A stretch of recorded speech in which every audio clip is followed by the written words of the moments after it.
लाना और बार बार कहता हूँ कि तुम लोग पेंसिल लिया करो, पेंसिल लेके बैठा करो, ताकि वहाँ पे इंपॉर्टेंट जो भी दूंगा वहाँ पे दाग मार देना। पेंसिल लेके बैठा करो। मीराबाई की बात बोला तो मीराबाई देखो, हिंदी की कृष्ण भक्ति काव्य धारा में कवित्री मीराबाई के स्थान महाकवि सूरदास के बाद है। सूरदास भी एक कृष्ण भक्त कवि थे। यहाँ से अब मैं दूंगा, हाँ, कृष्ण भक्त कवि थे। और आप भगवान कृष्ण की अनन्य आराधिका थी। देखिए मीराबाई क्या थी, भगवान कृष्ण की अनन्य आराधिका थी। कि क्वेश्चन एक निकल के आएगा, मीराबाई किसकी आराधिका थी? वहाँ पे टिक करके रखो, मीराबाई किसकी आराधिका थी? तो मीराबाई किसकी थी? भगवान कृष्ण की। इसलिए आपको कृष्ण प्रेम दीवानी की आख्या प्राप्त है। क्वेश्चन और एक निकल के आएगा, मीराबाई को कृष्ण प्रेम दीवानी क्यों कहा जाता है? क्योंकि वह कृष्ण की आराधिका थी, इसीलिए मीराबाई को कृष्ण प्रेम दीवानी की आख्या प्राप्त हुई है। कवित्री मीराबाई सच्चे अर्थ में कृष्ण प्रेम भक्ति की सजीव प्रतिमा थी। आपके द्वारा विरचित कृष्ण भक्ति के संबंध पद काव्य रसिक और भक्तों दोनों को समान रूप से प्रिय रहे हैं। हाँ, बात है कि मीराबाई द्वारा, देखिए मीराबाई ने जो काव्य की रचना की है, जो पद लिखी है, हम साधारण एक पद पढ़ेंगे, भजन मीराबाई द्वारा लिखा गया है, तो उनके द्वारा जो भी लिखा गया था वो तो बहुत ही प्रिय रहा है। लेख, वो जो भी कृष्ण के ऊपर लिखी थी लेख, वो बहुत प्रिय रहा, बहुत फेमस भी रहा। हाँ, और बात है कि कृष्ण के प्रति उनका जो प्रेम था वो भी फेमस रहा। बाबरी कहलाती थी मीरा, मीरा हो गई बाबरी, मीरा हो गई बाबरी। मीरा के ऊपर बहुत कहानियाँ हैं, हम कहेंगे इसी पैराग्राफ के अंदर ही हम बोलूँगा। आपकी एक निष्ठ भक्ति साधना और तन्मयता सबके लिए अनुकरणीय रहा है। और उनकी जो मीराबाई एक निष्ठ भक्ति, मतलब उसकी लगातार, उसके अंदर जो भक्ति की भाव थी, किसके अंदर? मीराबाई की एक निष्ठ भक्ति, मतलब होता है जी दृढ़ निश्चय जिसको कहा जाता है ना, मुझे भगवान की प्राप्ति चाहिए तो चाहिए, मैं वहीं पे, वो खाना पीना सब भूल गई थी और सिर्फ भक्ति में लीन रहती थी। कौन? मीराबाई। साधना तन्मयता सबके लिए अनुकरणीय रहा है। यहाँ पे बात करते हैं कवित्री मीराबाई के जन्म मृत्यु के समय को लेकर विद्वानों में मतभेद है। आश्चर्य की बात क्या है मालूम है तुम लोगों को? राधा थी दर्शन दीवानी, राधा कृष्ण को दर्शन करना चाहती थी, और मीरा थी प्रेम दीवानी। कृष्ण ना मीरा का हुए ना राधा का हुए, किसी का नहीं हुए। कृष्ण ना ही मीरा का हुए ना ही राधा का हुए। समझ में आ रहा है? मीरा के साथ भी शादी नहीं हुआ और राधा के साथ भी शादी नहीं हुआ। शादी किसके साथ हुआ था? रुक्मणी के साथ।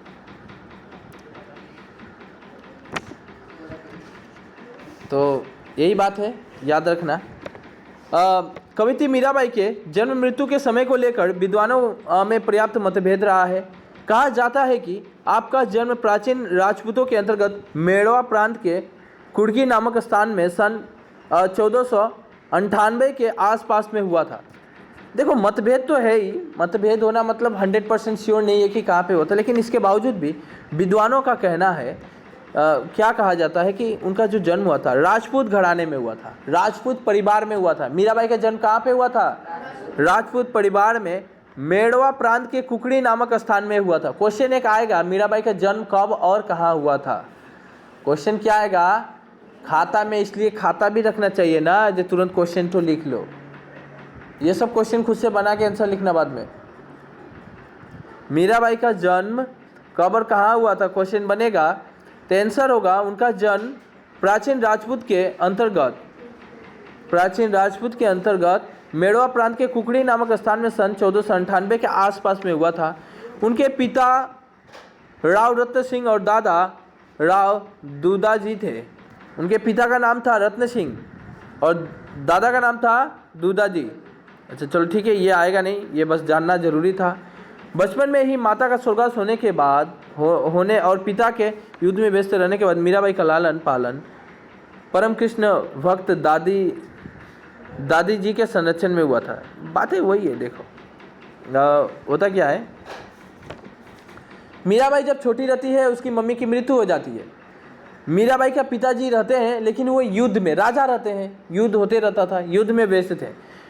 युद्ध में व्यस्त होने के कारण उनका जो बच्ची थी उसका पालन पोषण कौन करेगा? उसके दादाजी करती थी। उनके मीराबाई के दादी जी, मीराबाई के दादी जी लालन पालन करती थी, और मीराबाई के दादी जी खुद ही एक कृष्ण भक्ति थी, कृष्ण की आराधना करती थी, पूजा करती थी हमेशा। समझ में आ रहा है? और दादी के साथ रहते रहते मीरा भी कृष्ण भक्ति में लीन हो गई। दादी जी के साथ रहते मीराबाई ने बाल्यावस्था में ही कृष्ण जी का अपना प्रभु और पति मान लिया था। एक बार छोटी सी, इतना बाल गोपाल का मूर्ति रहता है कृष्ण का, और इतना छोटा रहती है मीरा, घर से निकलती है तो मूर्ति शायद बाहर ही रखा रहता है, जाके मूर्ति को उठाती है और पूछती है जे दादी जी ये क्या है? दादी कहती है कि ये प्रभु है। बच्चा लोग थोड़ी समझता है प्रभु कौन, कैसा प्रभु? ईश्वर है, जगत पिता, सबको संभालने वाला ये जगत पिता है, प्रभु है, हमारे आराध्य है, इनकी पूजा अर्चना करनी चाहिए। दादी सिखा रही है किसको? मीराबाई को। और तभी से मीराबाई ने अपना भी प्रभु उसको मान लिया, उन्हीं कृष्ण को, और अपना पति भी मान लिया कि यही हमारे पति भी है। बच्ची थी। सन 1516 में मीराबाई का विवाह मेड़वा के महाराजा सांग के ज्येष्ठ पुत्र भोजराज के साथ हुआ। मीरा बड़ी हुई, उनकी शादी हो गई। किसके साथ हुआ? एक मेड़वा के ही, मतलब उन्हीं के खानदान मतलब वही जाति, मेड़वा के महाराजा सांगा के ज्येष्ठ पुत्र भोजराज से हुआ। क्वेश्चन एक आया हुआ था, मीराबाई का विवाह किसके साथ हुआ था? तो भोजराज के साथ हुआ था। महाराजा सांगा के पुत्र भोजराज के साथ हुआ था। दुर्भाग्यवश विवाह के 7 वर्ष बाद ही भोजराज की मृत्यु हो जाती है, यानी निधन हो जाती है। यहाँ पे एक दुर्भाग्य की बात आता है कि शादी हो गया, गई, कहानियाँ बहुत है, मिडिल में बहुत कुछ कहानियाँ हैं, वो अभी हम नहीं बोलूँगा, अभी सिर्फ बुक के अकॉर्डिंग टू बुक चलते हैं हम लोग। तो दुर्भाग्यवश की बात है, 7 वर्ष के बाद ही कोई संतान नहीं हुआ था अभी तक। वो भी राजा ही का पुत्र राजा ही था, वो भी युद्ध में थे, लड़ते रहते। तो उनका अचानक मृत्यु हो जाती है 7 वर्ष बाद। मीराबाई के पति का मृत्यु कितने वर्ष बाद होती है? 7 वर्ष। मीराबाई राजप्रसाद छोड़कर कृष्ण की खोज में निकल पड़ी। साधु संतों के साथ रहते अपने आराध्य कृष्ण जी के भजन कीर्तन करते अपना जीवन बिता दिया। कहा जाता है कि सन 1546 के आसपास द्वारका में रणछोड़ जी के मंदिर में भगवान कृष्ण की मूर्ति में सदा सदा के लिए विलीन हो गए।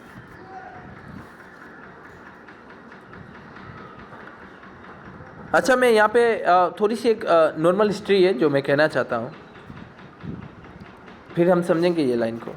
होता क्या है, पति की मृत्यु हो जाती है, मतलब पति जब विवाह होकर मीरा डोली में जा रही थी, उस समय डोली में ले जाने की ये थी, मैंने विधि विधान चल रहा था। 4 लोग रहते थे, जिस तरह कंधे में डोली में बैठकर लड़की को ले जाया जाता था। तो डोली में बैठकर मीरा जब जाती है तो अपना घर में जो कृष्ण की मूर्ति है उसको भी गोद में लेकर ही जाती है, गोद में लेकर ही जाती है। डोली में जा रही थी, उस समय राजा सांगा भी थे, वो भी बैठे थे।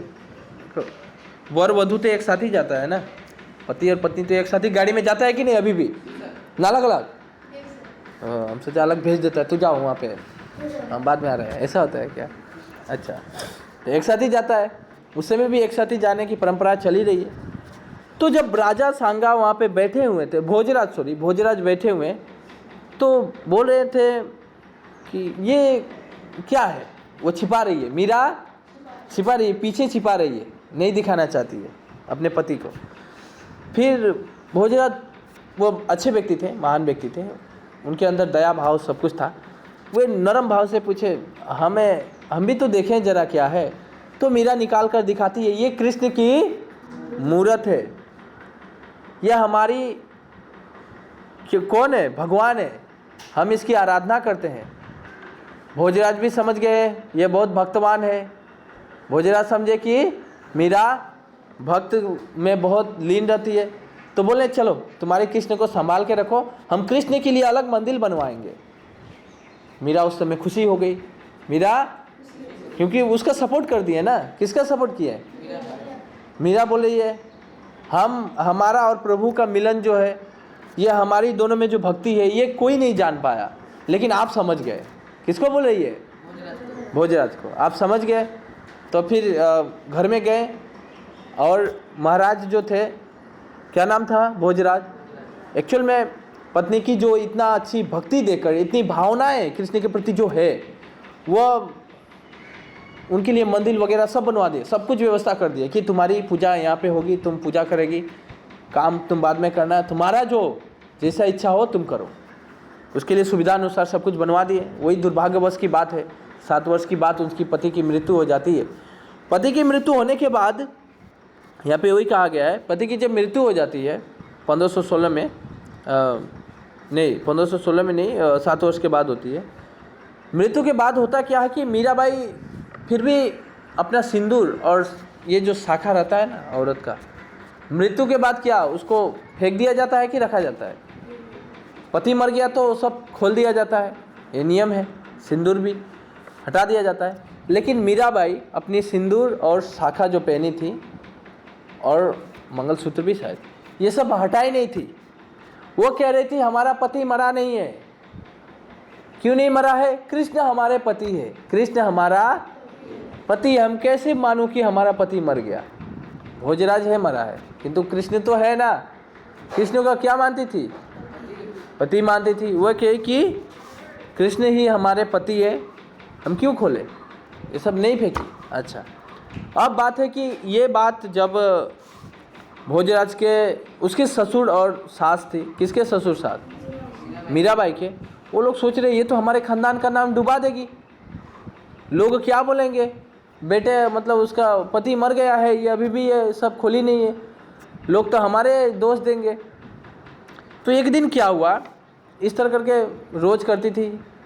वो दोनों सास ससुर बहुत सताते थे, मारते थे मीरा को, बहुत पिटाई करते थे। हाँ, खाना नहीं देते थे, पानी नहीं देते थे।